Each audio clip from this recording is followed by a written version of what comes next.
And we have a few. The great thing about growing these in containers is that you can bring them into the house or cover them up and get them to last through the winter. And they are perennial plants. If you grow them outside in the UK, they are not going to be perennials. They are going to die off at the end of each year. But if you can protect them and see them through the year, they are a tropical plant. So they have, or a Mediterranean plant, they do like the heat. And if they're given the heat, they will last year on year on year on. So this is because I found this out last year. I found it out by accident 2 years ago, when I brought a pot inside. For some reason, it must have had a pepper on it late, and I thought, I'll just bring that inside. Took the pepper off it, thought the plant had died, neglected the pot the whole of the winter, and it came back to life in the spring. And that was my discovery of it, which led me into looking into it more. So these pots have come from my conservatory, and as you can see, I've already got peppers on here, and I have had peppers on my pepper plants from my conservatory probably for the last month.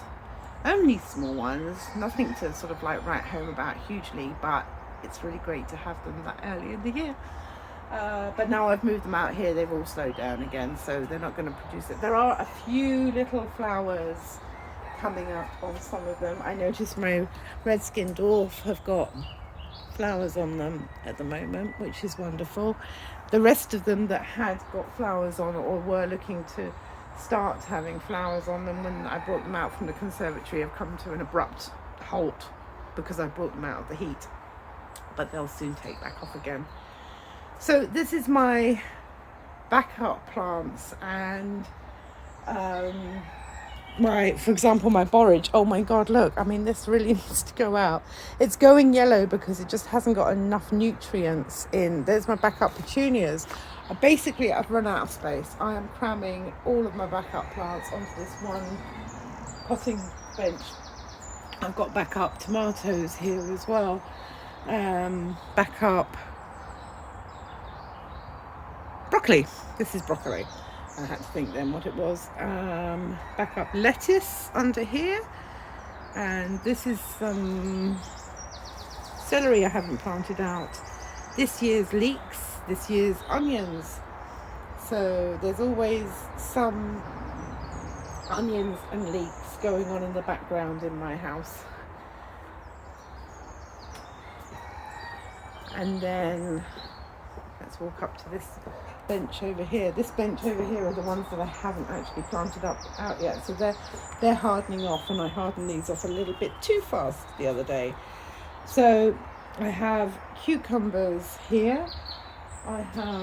These are my corn, and my corns, I did an experiment this year because you got the three sisters: corn, squash, beans.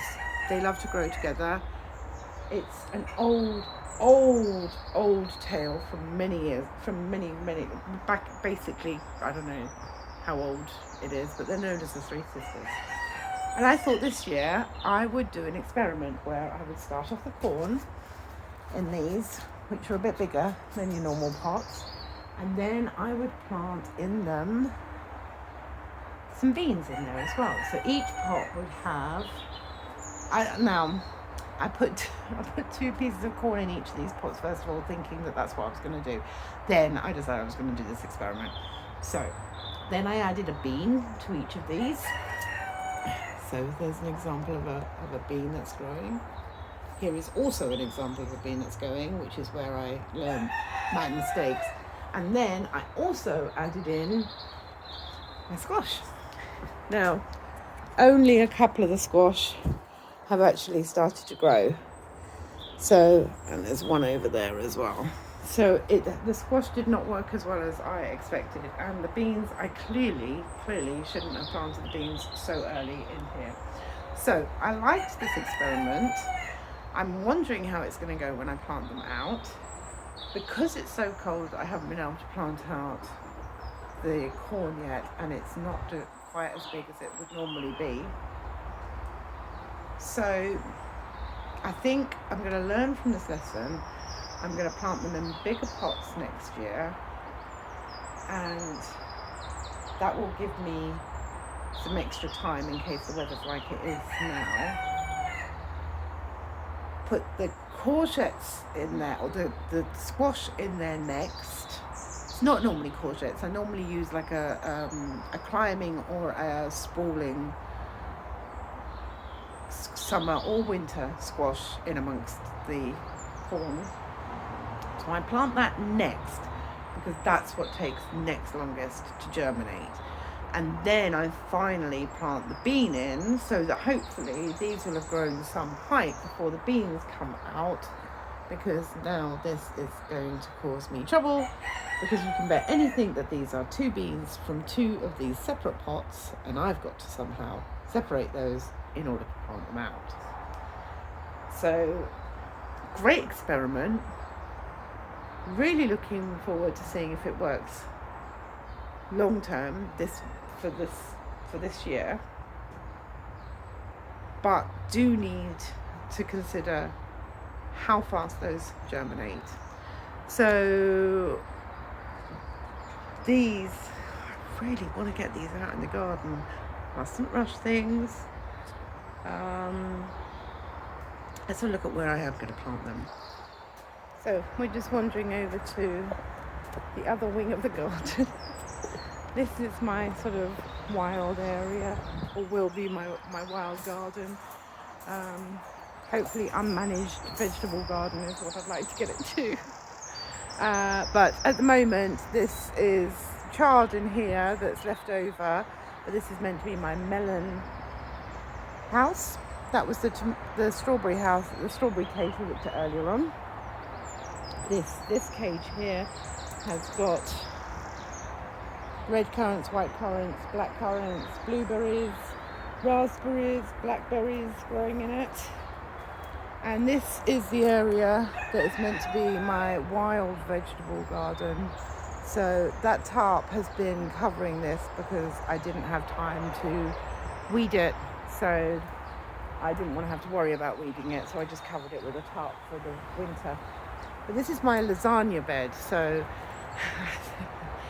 the reason why it's called a lasagna bed is because I had numerous things that I needed to clear up and put into a bed. So this area, I grew my corn in this area last year, and squash and some beans. Beans didn't do so well. And then I ripped all of those up, didn't know what to do with this space, started chucking my compost over in this area, had to clean out the goats and the chickens, so needed somewhere for that to go, so that then got layered down on here. I had a poo wormery that went down, that was about 5 years old, really well composted. That went down in here. I had a load of this soil, which was not great soil. It was meant to be topsoil. It is absolutely full of stones, so not great soil at all. I've bunged that on there, but underneath that should be some nice rotting, beautifully fertile soil to be planting in this year. That's what I'm hoping for. Now, yet again, look, we have another volunteer potato that has appeared in this garden. So I decided, I'll sod it. If there's one potato in here, we might as well have some more. So I planted a few potatoes around the edge, just with the leftover potatoes that I had. We have a fern here. God knows where that appeared from. I've never had fern in my garden. So that has decided it's going to grow this year. I might actually transplant that once it's established itself. Over on the back hedge there was my Brassica Hedge from last year. So I had in here some purple sprouting broccoli, some cauliflower that never turned into cauliflower, some kale, some cabbages. I managed to get some of the cabbages before they bolted, but basically I don't eat a huge amount of brassicas.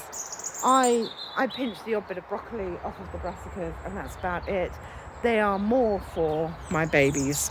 So they absolutely love, sorry guys, brassica leaves.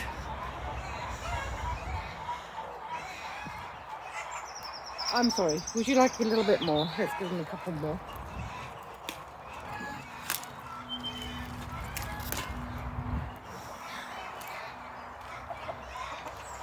There we go. There'll be a rush for them in a minute as the ones down there suddenly realise that everyone up here has got leaves to eat. So that's what the brassicas are here. Now, I did end up having to come over here on a daily basis, maybe even a couple of times a day, and pick the caterpillars off of this hedge because they were going to eat their way through the entire lot last year. So this year I have planted a lot of nasturtium seeds over here, but I have yet to see any of them coming up. So I'm a little bit worried because the cats tend to hang out over here. I'm a little bit worried that maybe the mice have come along and eaten all my nasturtium seeds. So I'm scanning the floor now to see. Oh, I see one. There is a nasturtium in there. So we do have one one in the entire bush. Well, it's still early days, you never know, they may come up. Anyway, all of these have now gone to seed. As you can see, they've got some beautiful yellow flowers in them. The purple sprouting broccoli is now past eating, although you can eat them still. It's turned to seed. In my garden, that is really bad. I've got this sun halo over me. You can't see me at all. The lighting is now getting a bit too bright in here. What can I do? Let's move over here. Okay, so whoa! The lasagna bed was a little softer than I was expecting.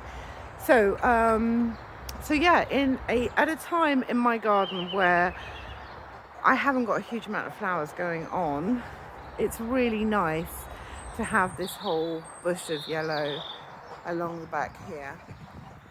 And what I would really like to see is if I just let this go wild, will it actually properly go to seed? Will I get any naturally growing brassicas out the back here? Now, I'm sure these are things that people have tried in the past, but everyone is always trying to grow food. That is what they're trying to do. They're trying to grow food for themselves. Now, I'm also trying to grow food for my ladies out the back there, and the brassicas are predominantly theirs. So I just come in and pick the little bits off of the odd little leaves and the odd bit of broccoli off for myself, and the rest is all theirs. So I'll be interested to see how this corner does. This is probably an experiment that other people have done as well, and I'm sure that it'll probably fail. But you never know, because things want to grow, don't they? Plants want to grow. Those plants there, they are not flowering because they want to die. They are flowering because they want to survive. They want to throw their seed. They want to create the next generation of brassicas up along here. I can't tell what's what. I hope it's my brassicas. Anyway, some of them I can tell. I mean, this has got a squiggly leaf, so I'm guessing this was a Savoy cabbage at some point in time. Wait, I know this was the purple sprouting broccoli. I suspect that this was a cauliflower. And I know that this purple leaf here is kale, was my kale. So I can kind of see what's going on there. I've just noticed I've still got some leek growing down the sides here of my cage. So I might harvest a couple of them. I do love the leek flowers though. I'm terrible. If I see a leek start to go to seed. So they get like the onions, like the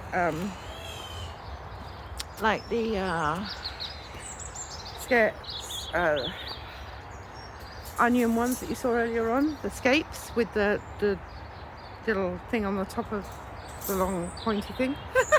That's really bad description.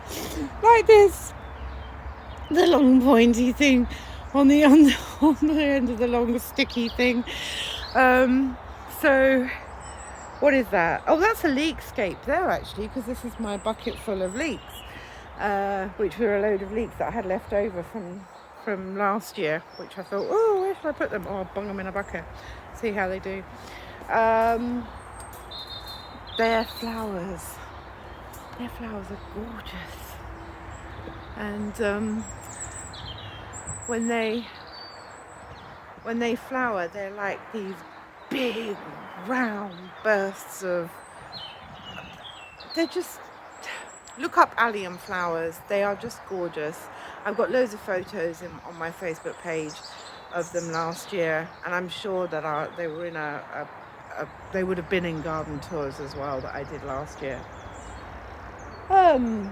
Right, so anything left to show you? The trees, the fruit trees. So we've got the medlar here, we've got the cherry here, we've got the plum in there, we've got the giant double apple tree. So I don't know if you can see that. Is it clear on this video? Let me see if I can take you over to this tree. This is the apple tree. Now, if you look, it was clearer when it was in blossom, because they blossom at different times. But basically, that part of the tree is one apple and that part is the other apple.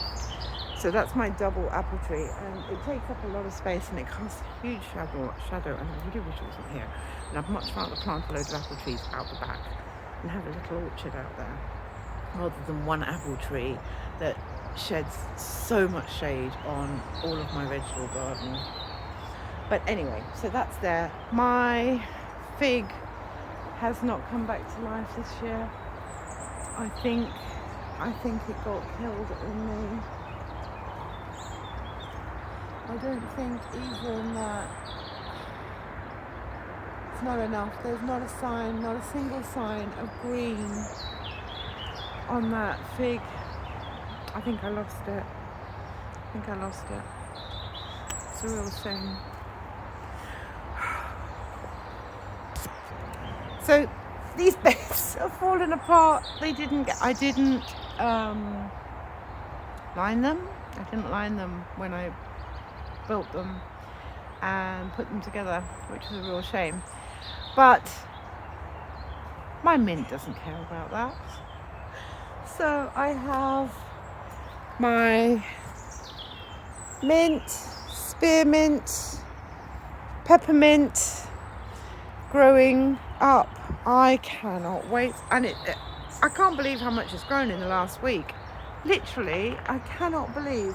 This was all, now unfortunately one of my chickens got over. Yeah, see, this is catnip. This is a different type of mint, but the chickens got over and pinched it all. This is chives. This is what my yellow balm. Maybe this is it.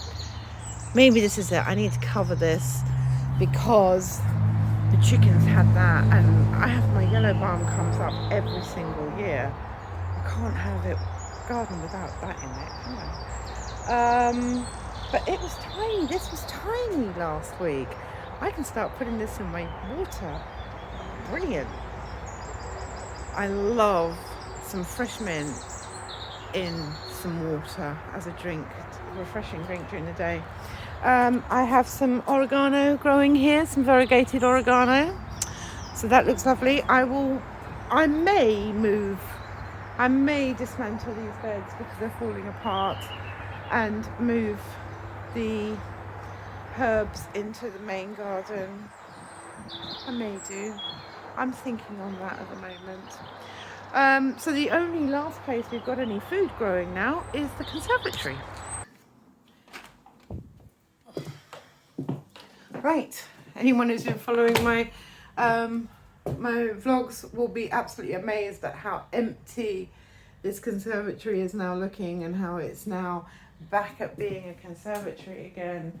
And I'm literally just using the windowsills to plant on. So, in the hope that I can carry through one variety of each of my peppers into perennial plants now, I have potted one or two of each variety into each of these. So this is a large pot in a bucket, and it's got a label on the outside. So we have the bell pepper, the tarquino, the shishito, the sugar rush. Over here we have the banana pepper, kobachi, a bell pepper, and the habanado chili, the only chili that gets into my pepper range. So yes, so those, I feel like I'm missing a range. Can't put my finger on which one it is. So yes, so they are now in here for the summer. This will hopefully also give me a bit of an extension being in the conservatory on my peppers. Maybe hopefully get some early peppers if I'm lucky, and be able to have some peppers later on in the year. Now, those tomatoes that I nurtured from little seeds in little pods, transplanted into little pots, transplanted into bigger pots, in some cases, not all cases, transplanted outside, took care of so carefully all the way along the line, are now sitting in the beds, stunted in growth because of the weather. Meanwhile, I came out here to transplant the melons, the indoor melons, yesterday, and because I could finally get to the back of this table because I had had seedlings everywhere until then. And I knew that there was a tomato plant growing in one of the pots. Not only tomatoes, I don't know what happened with my melon, but I had melons growing in pots, and those pots had this tomato plant in it, here, and a load of petunias growing in them as well. So I'm not quite sure what I did there. Mixed up some soil or spilt some seeds or something like that. Anyway, this neglected tomato plant has got the thickest stem out of all of my tomato plants. It's already got little shoots coming off of its elbows. It's already got flowers on it. And I basically neglected this in the corner of a melon pot, going, I'll rip you out, you're not meant to be there. And of course, yesterday when I was putting this together, moving the melons into their, hopefully their forever pots to see through the summer, if I'm lucky. If I'm really lucky, I'm trying to join in the Transatlantic Melon Challenge. And I really hope that I get somewhere with them, because the last 2 years I've got nowhere with my melons at all. So this year I'm trying extra hard with my melons. And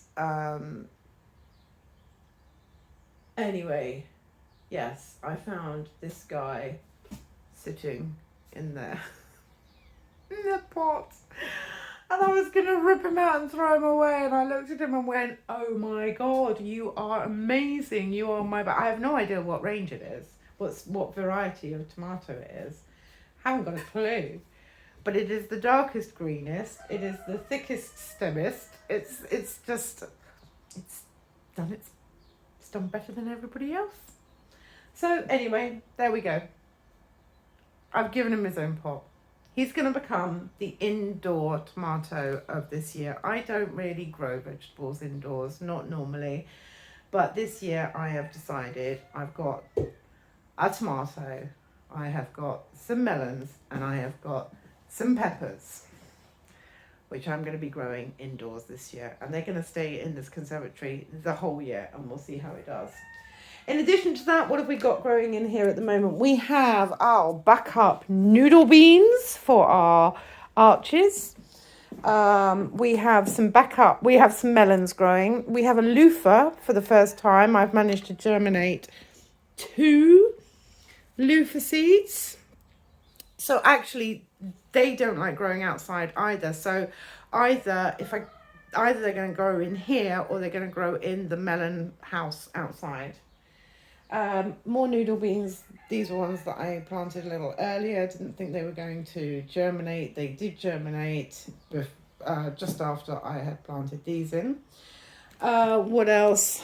Oh, I did try and grow some more flowers by seed. I am hopeless at growing flowers by seed. Some apart from the nasturtium, and I've got some nasturtium, not as many nasturtium as I had planted, but I have that soil mix. That soil mix is a really bad soil mix. It's really heavy. I should have mixed something else into it, but I was kind of a bit desperate and it was the last bit I had in the bag, and so I decided I would use it. It's way too heavy for seeds. This is my giant Trombosino. It still hasn't germinated. This is the 3rd attempt of trying to get some seeds to germinate. Really not working. And then these 2 little ones here. These are my tropical. I have no idea what it is. I got given a plant pot. It's out in the front of the house. It grows with this tropical looking flower, which is quite unique. And I will try and take a photo of it and include it in some vlogs later on in the year when it comes out. It went seed. So I decided I would grab some of its seed and I would plant it in pots and I would see how it goes. They are in these 2 pots here. They have not germinated. Whether they germinate or not, I have no idea. Anyway, that pretty much brings us to the end of our tour today. So I do hope you've enjoyed it. It was a bit of a long one. But if you did enjoy it and you would like to see more, well, first of all, if you did enjoy it, please press the like button down there. I just would like to know that people are enjoying my videos. Secondly, if you'd like to see more, then please do subscribe. Again, subscription button down at the bottom. And if you liked it so much, you want to hear a notification of every time that I post a video on YouTube, hit the bell down there and you'll get your notifications through. And do spread the word. I would love to have some more people follow my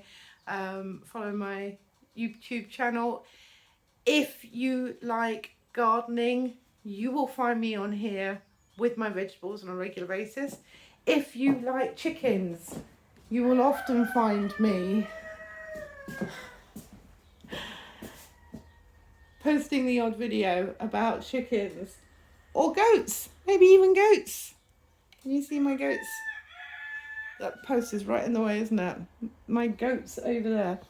And the channel is called Camp Canine. So if you like dogs, then subscribe.